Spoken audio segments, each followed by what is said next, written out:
Poso maoni wiak, waiwanan kitana ni mua e yoski piataya posnotaman e yum MITW Podcast. A yospis piataya posnapi notaman and e hisikimaka e yoso matnameneha kihi.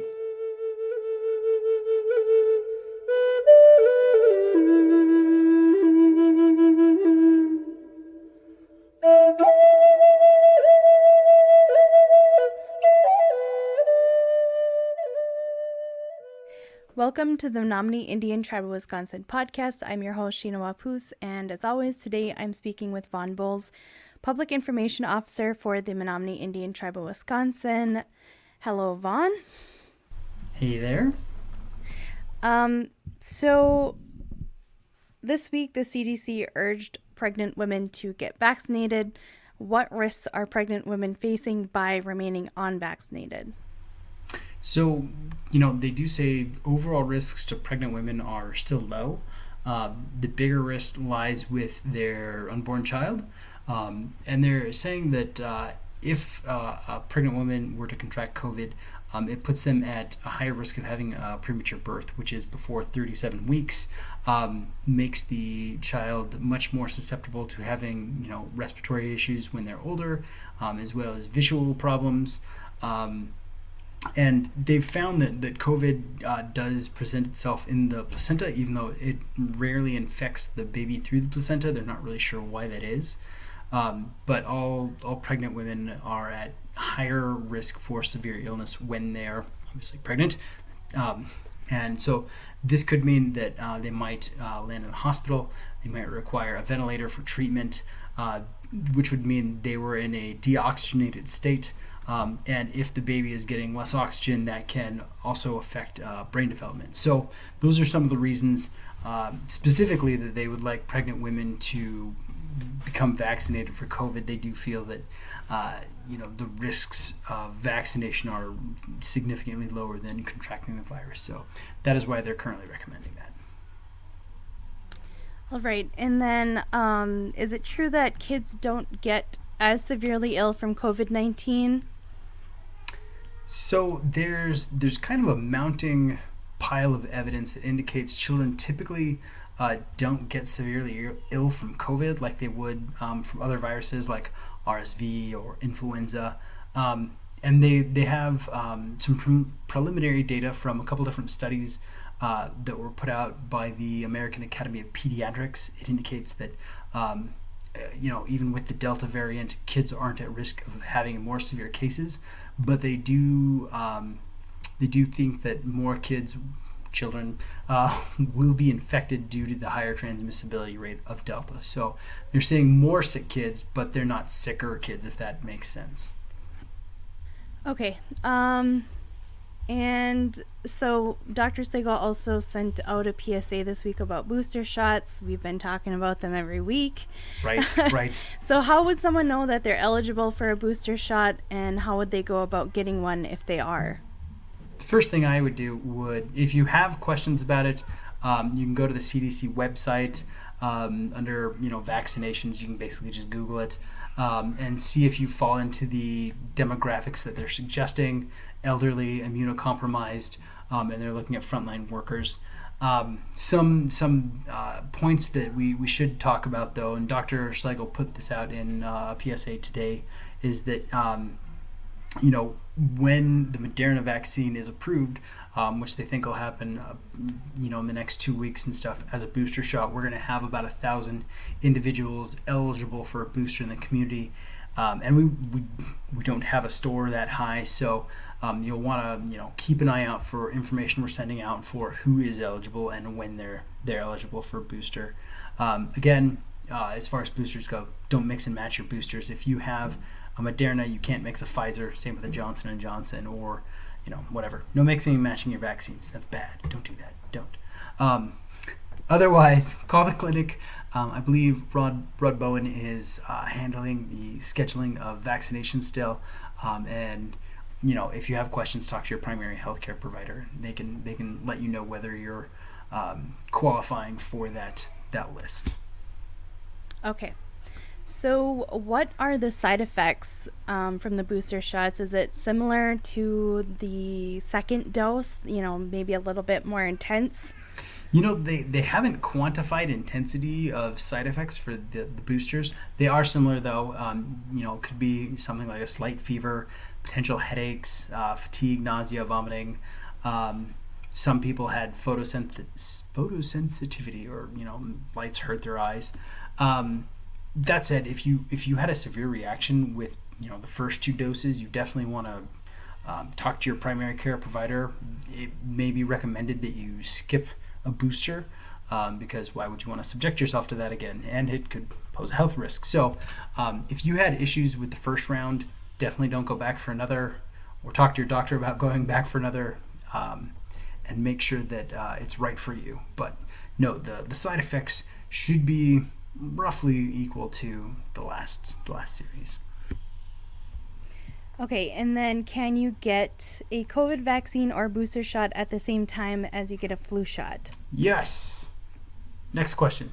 No, I'm just kidding. Yes, you can. And I know the clinic's actually going to be running a vaccination clinic with both COVID boosters and flu shots and stuff for the year. So you could get both if you wanted to at the same time. Okay, awesome. Yeah. So is it true that immunity from vaccines is stronger or lasts longer than immunity from just being infected alone? Surprisingly not. There have been a couple studies that have come out in, I believe, the last 3 weeks or so, indicating that the natural immunity for those that have been infected may be more specific and last longer than those that have been vaccinated. So that is like the one perk of getting COVID, is you might be immune from it slightly longer than if you were just vaccinated for it. And so what are the chances of getting what people are calling long COVID if someone is fully vaccinated and they have a breakthrough infection? So right now they're not 100% sure why individuals get long COVID, and they can't say for certain whether or not, if you've been vaccinated or not and have a breakthrough case, whether that's going to kind of, I don't know, make it more plausible that you'll have a long-term case or not. At this point, they're speculating that those who've been vaccinated are less likely to have long-term COVID because they have less severe symptoms during their regular disease treatment. So they're part of the reason that's why they're promoting vaccination at this point, is hopefully you don't have a severe case, you don't have long-term complications. So that's the general thought right now. Is it true that you're just as likely to get COVID from a vaccinated person as you are from an unvaccinated person? Yes, unfortunately, once you're infected, you're just as likely to pass it on to an unvaccinated individual, if you as you would have been had you not been vaccinated. So once you've been infected, you can pass it around just generally as anyone would. So this is a argument that I've been seeing quite a bit on social media. So the argument is, why should people care if I'm unvaccinated when they're already vaccinated? Yeah, that's the question, and maybe we should turn this one into more of a conversation. So, public health answer in air quotes should be obvious.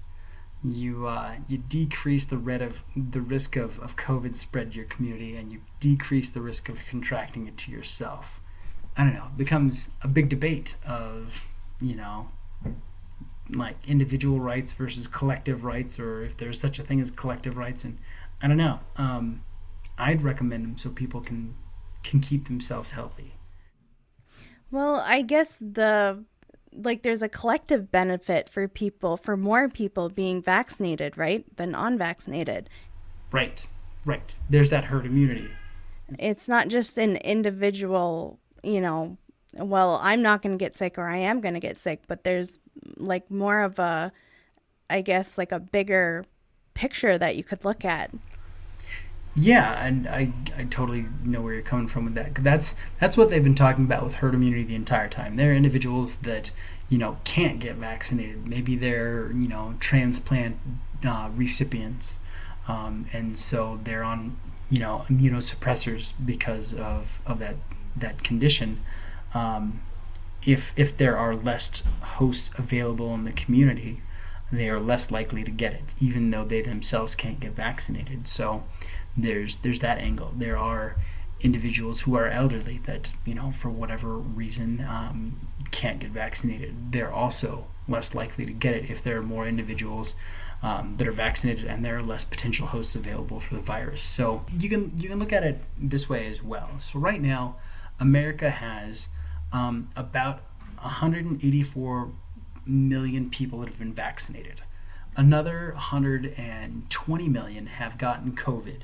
That's about 304 million out of 334 million Americans. So that's a good amount of the population that have immunity to it. In Wisconsin, it's kind of a similar deal. We have about 3.3 million Wisconsinites that have been vaccinated, and about another 126,000 that have gotten COVID and are naturally immune to it.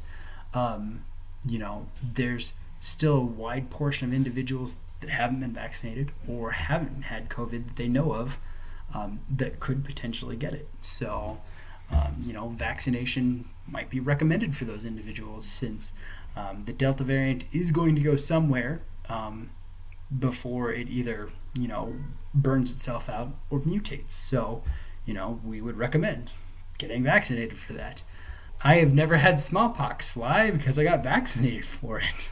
I haven't had COVID either because I got vaccinated. Yeah. And everyone else around you has gotten vaccinated for smallpox. Right. There are definite benefits to it, and so that's just what I would tell them personally, and probably professionally. That is what I would tell them professionally. Yep, that's my answer.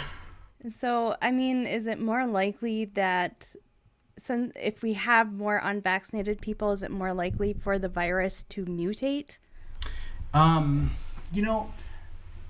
It's not. It wouldn't necessarily make it so it's more prone to mutation,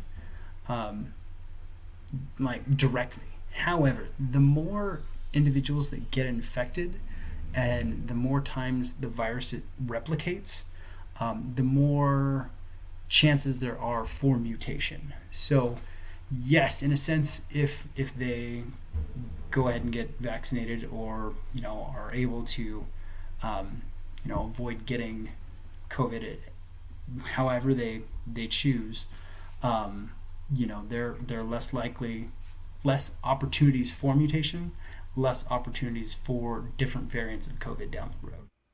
Okay. So, do you have any final message for us for the week?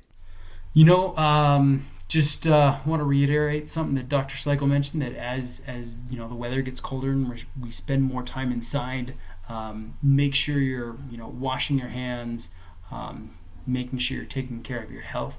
So if you do get sick with COVID or anything else, you can get back to living a healthy life as soon as you can. Thank you, Vaughn. Hey, thank you. Waiwanan for listening to the Menominee Indian Tribe of Wisconsin podcast. You can find us on Apple Podcasts, Spotify, and Stitcher.